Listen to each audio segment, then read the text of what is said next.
Hello, hello, welcome back. It's your host here, Tony Collis of Leading Women in Tech. We are here today to talk about what it takes to make the right environment and how we as leaders can, one, identify the right environment, but two, make that environment and how that right environment makes a difference. How it can inspire us as women to go to work every day, how it can transform someone's career.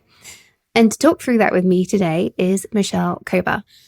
Michele and I just had a good chat for 30 minutes here. I felt like we only scratched the surface. We talked about her history, how she started out in the musical performance arts. She has a master's in opera performance and had a whole career in opera before deciding to move into law. Today she works for a policy team. She's not actually even a lawyer anymore, she said to me. That's not quite true. I think she is a lawyer, but she works in policy now in a big tech company. And in the conversation I had with Michele today, we discussed why she made that move, but more importantly, why she made the move to the current team she's in. That the environment has transformed how she thinks about herself and her career, and how as a leader, she has a responsibility to shape that culture, that environment that she was attracted to, and what it is in terms of how we can all show up to impact culture as individuals. Instead of being burnt out, chronically stressed, chronically tired. She talks quite passionately about how in previous roles, she didn't even share with people that she had a child, that she was a mom. It was all work, work, work, and the fear around that. So without further ado, let's get Michele onto the show.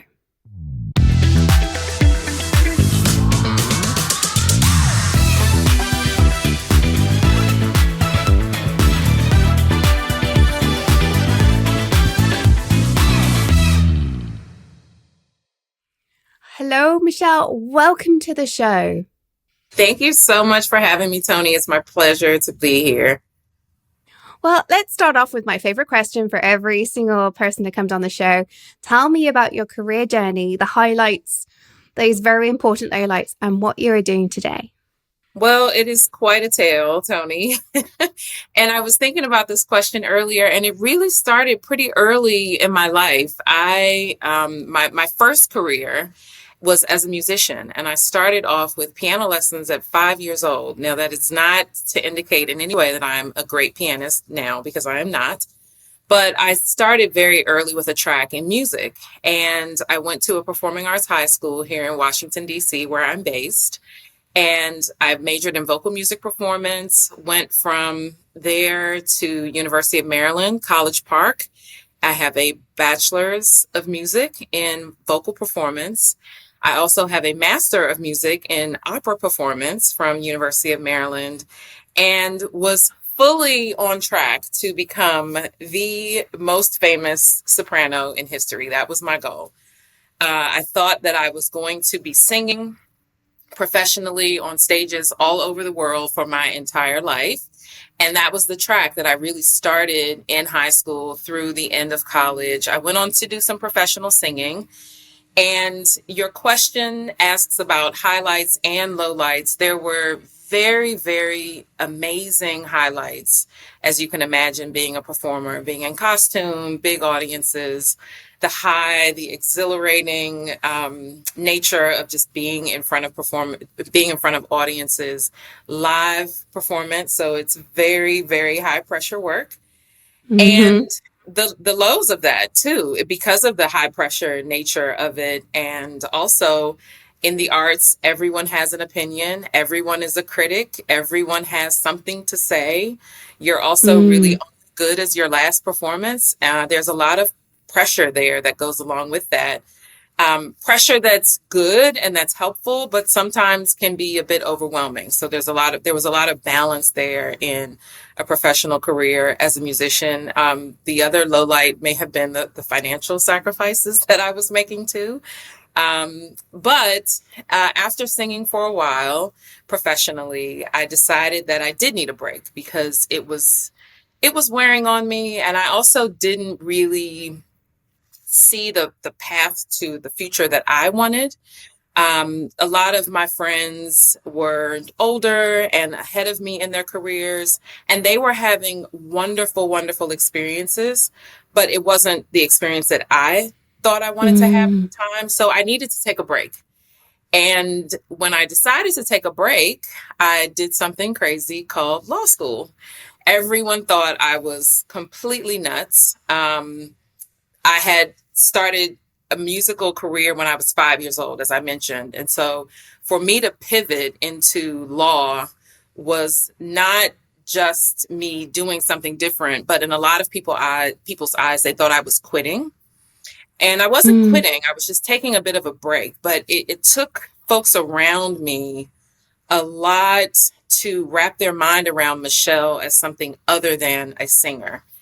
And I had to do a lot of work to convince people that I was making a good decision, that I was doing something that I wanted to do, that I wasn't quitting music. I was just taking a break. And it was actually one of the most fulfilling experiences that I have ever had. Law school was difficult, but it was amazing. I made some amazing friends. I explored a part of myself that I didn't even know was there. It is completely different from being a musician. And it was something that I really, really just dove into head first and really thrived. I graduated at the top of my class. I was on the executive board for our law journal. Before law school, you could have never told me that I was a writer. And then I got to law school, and it's like, let's write all day, let's read all day, let's do these things. And it was really, really a great exploration of a completely different side of myself. And I discovered so much of myself, about myself during law school. And I have lifelong friends from law school. And then I went directly into litigation. And so I worked for a court Mm. for a year. And then after that, I've worked in big law firms. And now I'm in a very large corporation, again, doing another job. So there's been some pivots, some shifts, some, Mm. jumping in blind, some highlights, lowlights, but that's like the 2 minute version of how I have gotten to where I am today. It's fascinating hearing that because obviously you've moved into what I now know is a big tech company as a lawyer, starting off all the way back as a opera singer. And that journey you talked about where people had to wrap themselves around you being something else. I know from many of the women I talk to, and they're already in tech, and that's when they come and meet me. And there's almost an existential crisis around they've decided they're going to pivot. It might be to a completely different role, but it's still in tech. It might be away from tech. And there's this perception from those people around them of, but why would you do that? How could you do that? You're going back on all this time of all these things you've already done. Was that what you experienced? Was it this kind mented potentially, but judgment around, but why would you do that? Judgment is the perfect word. And it was even worse than judgment because my singing talent, my musical talent is something that a lot of people look at as something that I was born with. It's a gift that I have to use. I'm obligated to share this with the Mm. world. I'm repeating words of my mother right now. And that Oh. by me not sharing this gift, I am somehow depriving other people of something that they should have a chance to experience. So it was a bunch of layers on top of me Mm. trying to change how other people identified me. And then there was just this huge guilt trip around not sharing this gift with the world and not moving people through music.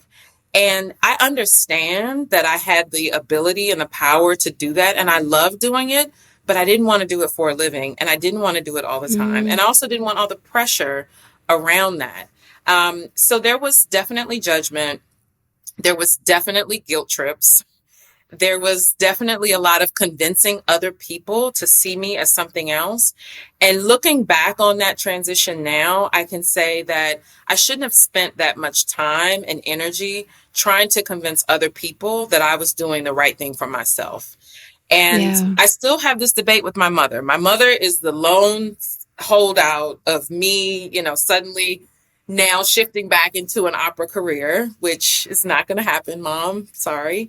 But I spent so much time. It is definitely a part of my identity that I love, that I'm proud of, but it is not who I am. It is what I can do. And convincing people Yeah. to make that distinction I spent way too much time. Yeah. Well, I hope somebody else hears that. I do want to shift gears. What I really want to talk to you today about is culture. When we spoke previously, that was the thing that you and I, we have to get on a podcast. We have to talk about this. So let's just take you back a few years to when you started at your current company. And you told me when we spoke previously that you met some of the women who were in the team you're now in, and they were happy, they were well rested, they were well adjusted. And this was lawyers. Yeah. And now you've been in the company for a while. What do you believe has enabled this? Like, why were they different from many of the other lawyers? And for that matter, many of the other tech companies, just because you're in law, I mean, many of the clients that come to me, irrespective of what flavor of work they do in a tech company, there is a lack of well-restedness, there's a lack of well-adjustedness, and quite frankly, there's not enough happiness. So what is it that's enabled it in your mind? So I think it was that these women in particular were really comfortable with who they were, and they seemed to be in a place where they could set boundaries and allow for the other parts of their lives to be present. So if you don't have the ability to say that you have other things going on outside of work, then it makes it more difficult to balance your work with everything else that's happening. There are certainly times where work has to be the sun up to sundown and all night long type of activity.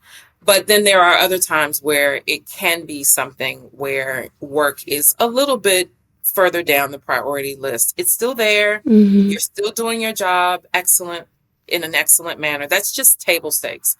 But you're given a little bit of push and pull as to how you get things done, where you get things done. And that's been one of the great things about the new hybrid and flexible work structure that we have.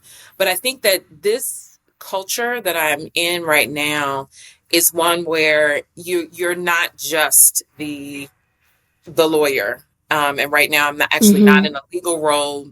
Technically, I'm in a public policy role here.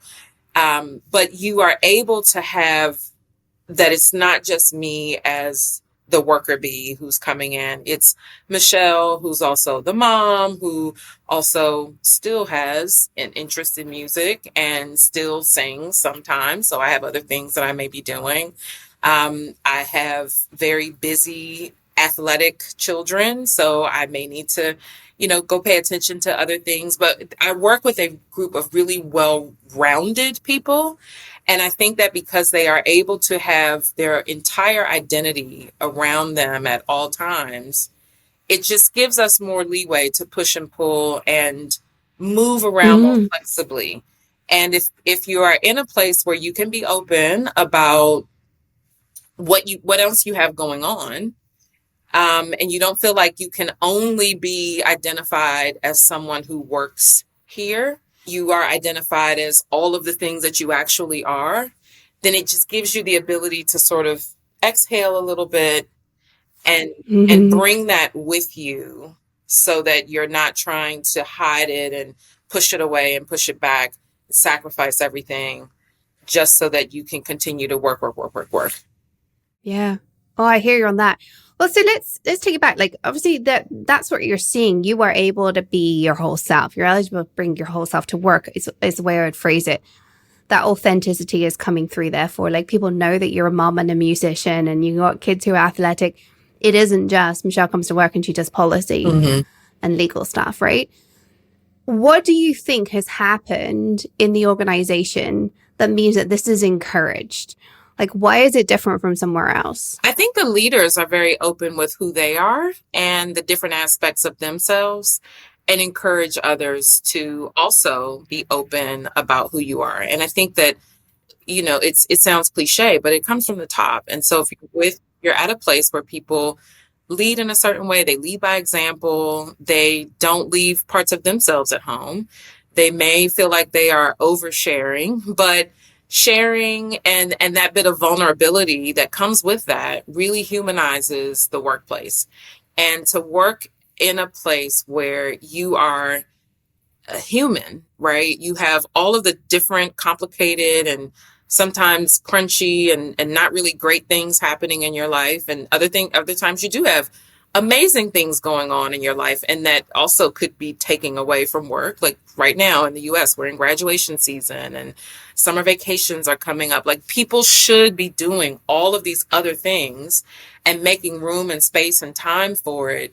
If you have leadership who is showing you that they're going out for a run in the morning, or that they have taken Mother's Day to relax and spend time with family, or if they had some sort of illness or something happened in their life that wasn't so great, but they shared it and they talked about how the workplace was so supportive and rallied around them and helped them through that.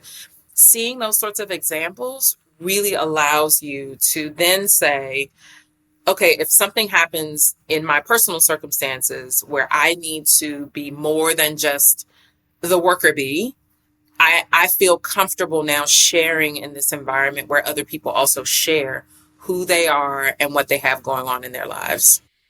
Yeah, I think that is so important, is the leadership demonstrating that. So what were you, if you could rewind back to when you decided to move to your current organization? Obviously, you met these women at a conference, and it wasn't just women from the sound of it, but also some of the men. And you thought, gosh, I want to feel like this as a lawyer. What would it be that you were looking for? And what would you look for again? If you had to move companies now, like what would you be saying to yourself? I'd be looking for this, this, and this. And that's a sign of a great culture. I think the authenticity is huge, where people are able to not hide aspects of themselves. And that may be too much of a buzzword or too high level. I'll give a specific example. I, at one point in my career, did not feel like I could disclose that I had a child. And I felt like if I said I had a child, then people would assume that there were obligations that came along with that would take away from work. They would assume that it would be a negative and not a positive. And so I, for a long time, did not have family pictures in my office. I did not say anything about my daughter. And I wanted to just be known as someone who could drop everything, get on a plane the same day if you needed me to, no obligations. I can just work, work, work, work, work. And that is definitely something that if I could hit rewind, I would not do that again. And I wouldn't advise anyone to do that, because I was able to make it work because I have a support system at home where I can do that. But at the same time, it feels kind of icky to have a child and not be able to talk about her, or not be able to. It's just a huge thing. It's huge. Yeah. So that's something that I would definitely not ever do again. I wouldn't try to diminish hugely important parts of myself to fit into a culture or to fit in an environment. I would, and I do this now because I feel comfortable. I am who I am. I think that all of the different parts of me actually make me better at what I do. And I think that people knowing about these different pieces that I can pull from, they can utilize me better. They know that I may have certain things, hobbies or interests or activities that I'm engaged in that actually enhance my work, that enhance my relationships, that create networking opportunities, that link me to other people who I may not otherwise be linked to. So when we bubble all of that stuff up to the top, it actually makes a better recipe than if you sort of take pieces out of it. It's more seasoning. It's not as bland if you have all of those seasonings added to the person that you are. So you said that you wouldn't diminish yourself today. Do you think if you'd done that in the role, winding back to the role where you did, hold back, you didn't tell anybody you had a daughter, you were just always available to, hop on a plane, as you say. If you had behaved differently back then, what would have happened? Because I think this is the real fear in so many of us as women of, would it have been as damaging as you feared, or do you genuinely not know? I don't really know, but I do think that by hiding pieces of myself, it always kind of created a distance between me and other people. And I think Mm, that some of the relationships that I had could have been closer. They could have been more authentic work relationships because we're with our coworkers more than we're with most people. And so yeah. people may have felt like I had a barrier up. They may have felt like I had a wall up because I was not just being myself. I wasn't able to sort of exhale and relax. And I think that it could have enhanced some relationships. I think that I could have come across as being, I thought they wanted a robot. And so I may have come across as being a robot. And I don't want to blame myself because a lot of places do have cultures that just are not healthy and Yeah, make it feel 100%. like that in the first place. So it's really hard to predict. But I do wish in some cases that I had been more authentic. Basically, I wasn't being Yeah. myself and I was trying to fit in. And that's something that you hear all the time when you're interviewing people, when you're thinking about, candidates to join an organization. Well, Hmm. do they fit? Do they need to fit? It's the cost of feeling that you need to fit in and the energy that Mm-hmm. takes is so detrimental to an organization. But I think I agree with you. I don't think we need to fit. I think there are elements of fit that are important, but the whole benefit of diversity, the whole diversity dividend that we talk about in business, in my mind at least, comes from Yep. difference. It comes from a different experience, a different way of thinking. I've yet to really understand, and I'm trying to do this as a business owner who hires team members, what it is that I mean really matters when it comes to fit. Mm-hmm. Because there are elements. For example, I expect my team to understand our vision and mission. If you don't agree with what we're doing in elevating women in tech, don't come work for me. That is an element of fit that's important. But having a completely different culture background, laughing at different things, do I need you to fit? No, I don't. In fact, I don't think you should, because I think this is one of these things where society is really grappling with this. And I feel that as women, sadly, part of this is on us. And I hate to say that because there's so much pressure on us to be the ones changing everything. But if we were showing up differently, showing up more authentically, do we actually then change things from within for the better for everybody else? But obviously, we're taking the risk on and the hard work on us, right? Yeah, no, I think that it is it is a double-edged sword where you don't want to blame or put all this responsibility on people, but at the same time, especially as you become a leader, as you become more senior, you can really, really change the trajectory of the way that the office Mm-hmm. feels, the way that people show up, the way that people get their work done on a day to day basis, the tone. It can really change based on the way that you interact with people and the way that you show up. And it, Mm-hmm. it also can encourage others to also foster an environment that is welcoming and that is helpful for the people that are coming behind them. And I take it really seriously that I should be someone as I get more senior who is trying to set the tone, who is trying to be a good example, who is, being the one who can break some of those molds, right? Where Mm-hmm. someone may not be traditionally the right fit, but I think that they would do an amazing job and I want to give them an opportunity. And Mm-hmm. no one has ever, no one has a 100% perfect track record for hiring.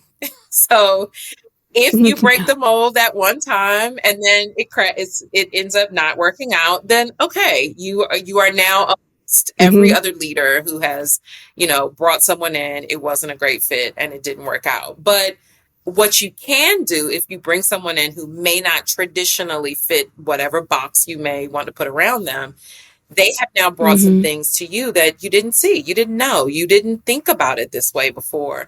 They have opened up a new perspective or new possibilities. And so I try to keep an open mind, not only with myself and how I show up, but also with others around. I have a great opportunity every year to have an intern work with me, and I've tried to push the limits a little bit on the interns, and it's actually been a wonderful experience. And I probably learn more from them than they learn from me. No. I always say that with mentorship. I think if you can find the time to mentor, which I know so many of the women that listen to this show are swamped. And I certainly found this when before I became full-time coach. And I was asked to be mentoring on an almost daily basis, Mm-hmm. right? And there's a limit. But like having an intern, actually, I think you can learn so Mm-hmm. much. You just got to have the boundaries to make sure you're not swamped. It does bring me to a question I wanted to explicitly ask. You've already touched on it. But, many listeners, we've got people all the way up from like entry level leadership all the way through to CEOs listening to this show. And I know some of the more junior leaders will be thinking, okay, this is great, but it sounds like a lot of this is to do with the senior leadership. And I know you and I, when we spoke previously, that's not our view, either of us. So for those of us who are listening who aren't in a very senior position, perhaps are feeling that they don't have the ability to do anything here, what would you like to challenge them to be doing differently? It's really hard. It can be very, very difficult. So the first thing that I would say is that you may be alone in your organization, but you're not alone generally. So the Mm-hmm. network of women in tech or in the legal profession or in whatever subset you may be in, you may be a woman engineer in tech, you may be a financial person in tech. There has to, I would say, find your tribe, find your network of folks. And if they are not inside of your organization, you really have to be intentional to try to find people outside of your Mm-hmm. organization where you can get some of that just support that you may need. Sometimes it could be real substantive professional advice. Other times you just may need a shoulder to cry on. Other times you may need a cheerleader. Other times you may just need to gossip. I mean, who knows? But you have to Mm-hmm. find those folks that can be a sounding board. And I have to say that with all of the online social tools now, it makes it so much easier. If you are an introverted person, you don't have to be at a big networking reception or a cocktail party or anything to meet people. People are amazing, and you can randomly reach out to folks online. They will respond, and you can really forge these networks of folks. And so I think that finding your people is super important because not only does it give you some support, but you also get an idea of what else is out there. And like to go back to where we started Mm-hmm. this conversation, I saw these women who were happy, who were satisfied in their jobs, who loved what they were doing, who had been working for a company for decades and weren't burnt out. They still wanted to be there. They were still excited about what the company was doing. I wouldn't have known that had I just been at my desk with my head down, going from project to project to project. So it's very, very difficult in the thick of it, but we have to look up, we have to find other people. And that network is critical to being Mm-hmm. supported where you are and also finding support you may need in your next move. Yeah, 100%. And just a small little plug here for those of you listening who are really struggling with your network. Don't forget, we have a Slack community that's named after this podcast, Leading Women in Tech. The link to that is in the show notes. It is Women in Tech, every flavor. Michelle is welcome to join as a lawyer, for example. The key thing is you work in the tech Mm-hmm. industry and we're just a lovely group. It's small, but it's growing. Come join us. Find your Find your tribe. tribe. Come over there and join us. Absolutely. So, Michelle, I'd like to ask you one final question before we get to the quick fire round, which is if you could give yourself advice before you made all these big changes in your life, you've done several, what do you wish you'd known earlier on that you now know today? That I am amazing. I'm sorry. Well, you have to pat You yourself on the are. back. And there are just so many twists and turns that are going to happen. But you are talented, you are strong, you are smart, you belong where you are. You are not an imposter.